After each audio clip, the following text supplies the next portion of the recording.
Hello everyone, welcome to all of you. मैं वरुण अवस्थी, आप सभी का जीएस एडुकेटर एक बार फिर से आप सभी का स्वागत करता हूं वरुण अवस्थी जीएस चैनल में।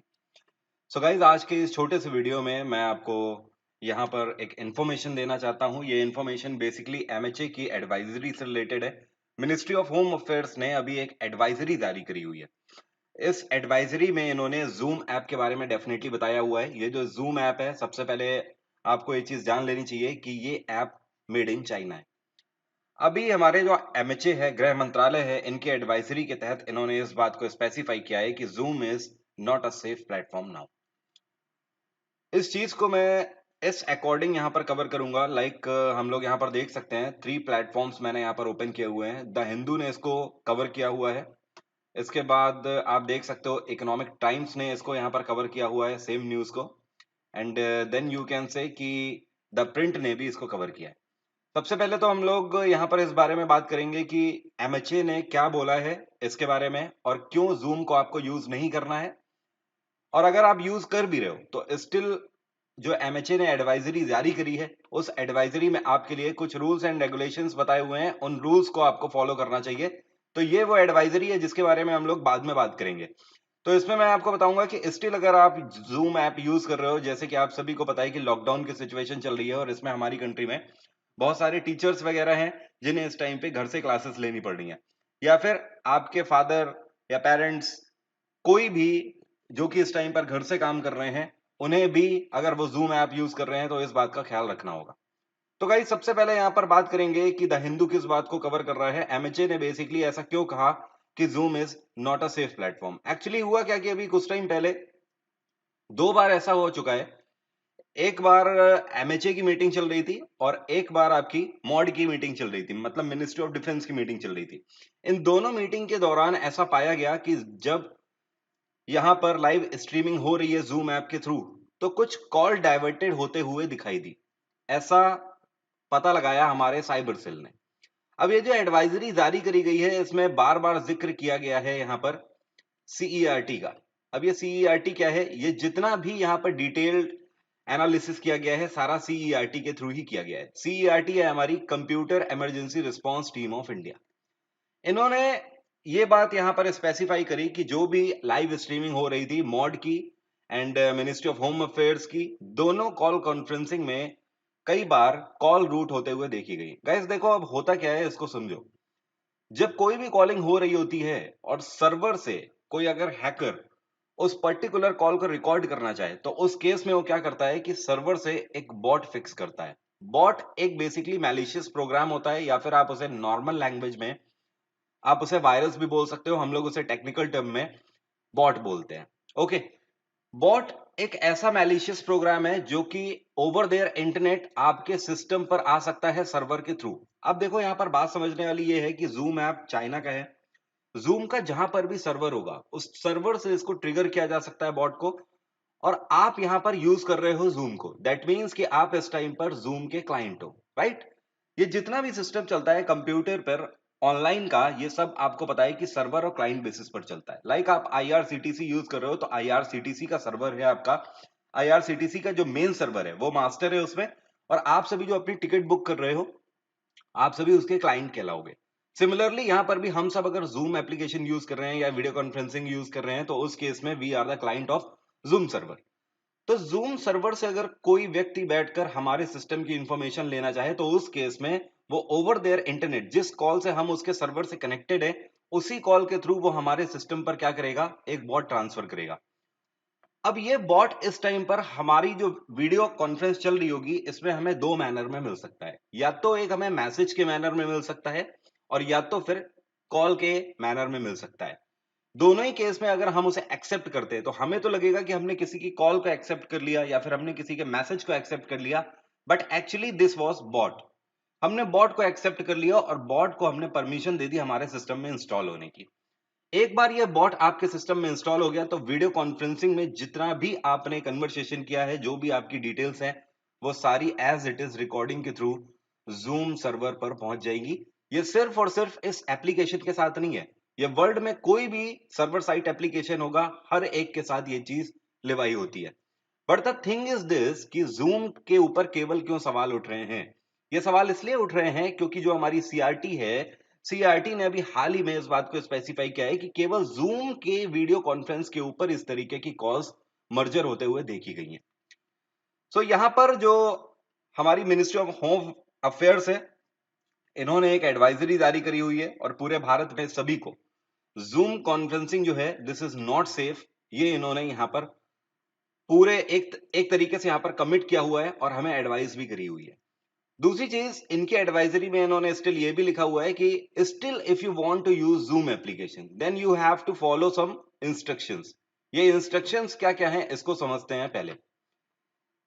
ये द प्रिंट ने कवर किया हुआ है इन इंस्ट्रक्शंस को। गाइस यहां पर सबसे पहले इस चीज का ध्यान देना कि अगर आप स्टिल जूम यूज करना चाहते हो, those private individual who still would like to use zoom for private purpose may kindly follow the following guideline। Ministry of home affairs का कहना है कि अगर आप पर्सनल पर्पस से फिर भी इसको यूज करना चाहते हो तो उस केस में आपको ये गाइडलाइन फॉलो करनी होगी। सबसे पहली चीज, आपको प्रिवेंट करना है unauthorize entry in conference room. आपकी जो वीडियो कॉन्फ्रेंसिंग चल रही होगी यहां पर किसी भी थर्ड पार्टी को आपको ज्वाइन नहीं करने देना है। दूसरी चीज है prevent an authorize participant to carry out malicious on terminal of other in the conference. Second thing is this कि आपको किसी भी तरीके का ऐसा पार्टिसिपेंट जो कि आपको मैलिशियस लग रहा है उसे आपको रोकना है। अब आप रोकोगे कैसे, प्रॉब्लम ये है अभी बता रहा हूं उसको भी आप कैसे रोक सकते हो। और तीसरी चीज है कि आपको डीडॉस अटैक्स को अवॉइड करना है। ये तो बात हो गई सिंपल सी कि इन्होंने ऊपर नॉर्मल से गाइडलाइन दिए हुए हैं। अब देखो कुछ कॉन्फ़िगरेशन है, इन कॉन्फ़िगरेशन का आपको ध्यान देना है। सिंपली आप ये जान लो कि इन्होंने बोला कि डीडॉस अटैक को अवॉइड करना है और इस तरीके के मैलिशियस प्रोग्राम्स को आपको रोकना है। कैसे करोगे? आपको अपने सिस्टम की फायरवॉल को हमेशा एक्टिव रहना रखना है। आपको फायरवॉल अपनी बंद नहीं होने देनी है। अब यहां पर कुछ कॉन्फ़िगरेशन है जो कि आपको जूम एप्लीकेशन अगर आप स्टिल यूज कर रहे हो तो आपको इन कॉन्फ़िगरेशंस को फॉलो करना होगा। पहली चीज, तो आप जितने बार मीटिंग करने जाते हो जूम की, जितने बार भी आपको किसी से बात करनी है उतने बार कोशिश करिए कि आईडी पासवर्ड अपना चेंज करिए। अगर आप आईडी बार बार नहीं चेंज कर सकते हो तो at least you should change your password every time. ये चीज आप ध्यान रखो। दूसरी चीज, आप हमेशा जो आपका वेटिंग रूम होगा इसमें जूम एप्लीकेशन में उसको आप एनेबल करके रखो, ताकि अगर कोई भी थर्ड पार्टी अगर आती है, कई बार देखो होता क्या है, अगर आप जूम एप्लीकेशन यूज कर रहे हो और अगर आपने वेटिंग रूम नहीं एनेबल किया हुआ है तो उस केस में होता है क्या है कि अगर कोई थर्ड कॉल आ रही है उस टाइम पर जब आप अपनी मीटिंग कंडक्ट करा रहे हो, तो क्योंकि आपके सिस्टम पर वेटिंग रूम एनेबल नहीं है तो इस केस में कई बार जूम ऐप क्या करता है, बाय डिफॉल्ट उसको परमिशन दे देता है आपकी मीटिंग ज्वाइन करने के लिए। इस केस में आप देख रहे हो थर्ड पार्टी ऑलरेडी आपकी मीटिंग ज्वाइन कर चुका है, तो आपकी मीटिंग अब सेफ नहीं रह गई है।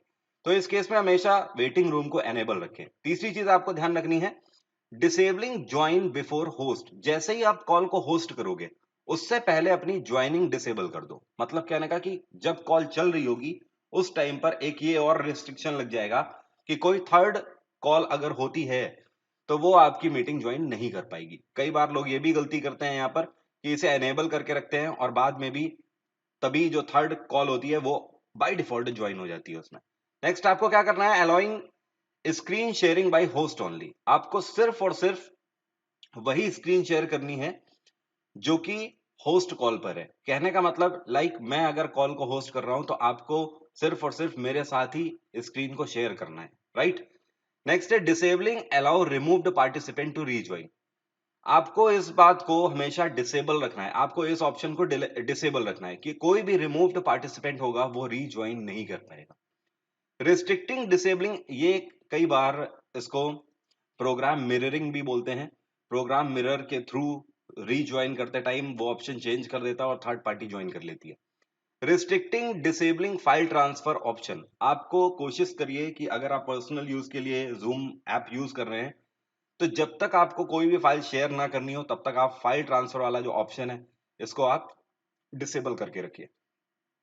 नेक्स्ट आपको ध्यान रखना है कि मीटिंग को अपनी हमेशा लॉक करके रखिए ताकि आपके जितने भी अटेंडीज हैं केवल वही रहें, कोई भी थर्ड पार्टी बाहर से आकर उसको ज्वाइन ना करने पाए। अपनी मीटिंग को एक तरीके से ओपन मत रखिए।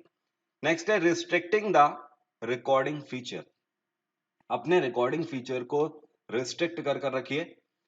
रिकॉर्डिंग सिर्फ और सिर्फ अगर आप मीटिंग को होस्ट कर रहे हैं जूम के ऊपर तो सिर्फ आप होस्ट हैं, तो होस्ट के ही पास वो रिकॉर्डिंग हो, ऐसा फीचर वहां पर एनेबल करने के लिए ऑप्शन भी होता है, आप इसको ओपन करके रखें। ऐसा नहीं होना चाहिए कि आपने मीटिंग ली है, आपने मीटिंग होस्ट करी है और आपके जितने भी अटेंडीज हैं उन सब के पास रिकॉर्डिंग बाय डिफॉल्ट पहुंच गई। नहीं, आपको रिकॉर्डिंग फीचर सिर्फ और सिर्फ अपने लिए ही एनेबल रखना है अगर आप सिक्योरिटी चाहते हो इस पर अपनी कॉल रिकॉर्डिंग की तो। और नेक्स्ट आपको to end meeting and not just leave if you are administrator. जब आप मीटिंग एंड करते हो तो उस केस में तुरंत आपको कॉल लीव नहीं करनी है, क्योंकि कई बार ऐसा भी देखा गया है कि जूम ऐप में जैसे ही मीटिंग एंड होती है तो उस केस में होस्ट या एडमिनिस्ट्रेटर जैसे ही ड्रॉप करता है कॉल को, तो उस टाइम पर गाइस क्या होता है, जो हमारी फायरवॉल इवेजन होती है वो एडमिनिस्ट्रेटर का लॉगिन को लॉग आउट जोन पर ले जा रही होती है। तो ये सेम एक तरीके से यही हो गया नॉर्मल लैंग्वेज में, कि कोई व्यक्ति अपने घर में था, अपने घर से तुरंत बाहर आ रहा है, तो बाहर आने के लिए उसको गेट तो खोलना ही पड़ेगा। अब ये जो गेट खोल रहा है, इतने में कोई भी व्यक्ति, अगर जितने भी व्यक्ति अंदर होंगे आपके घर के, वो ये देख सकते हैं कि आपके गेट का पैटर्न क्या है, और कल को वो भी आपका गेट का पैटर्न देख सकते हैं, खोल सकते हैं उसी तरीके से आपका गेट। यहां पर गेट का मतलब सर्वर से है या फिर आपके सिस्टम से है।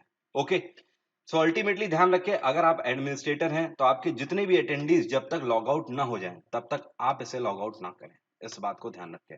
आई होप मैं आपको समझा पाया हूं। एमएचए के द्वारा जो जो भी गाइडलाइंस यहाँ पर इनके रेगुलेटरी में फाइल करी गई हैं, तो इन चीजों को ध्यान रखिए, सेफ रहिए, सिक्योर रहिए, लॉकडाउन को फॉलो करते रहिए। Thank you so much, have a nice day. Video अगर आपको पसंद आया है तो वीडियो को लाइक जरूर कर दें, शेयर करें, चैनल को सब्सक्राइब नहीं किया है तो सब्सक्राइब करके बेल आइकन प्रेस कर लें।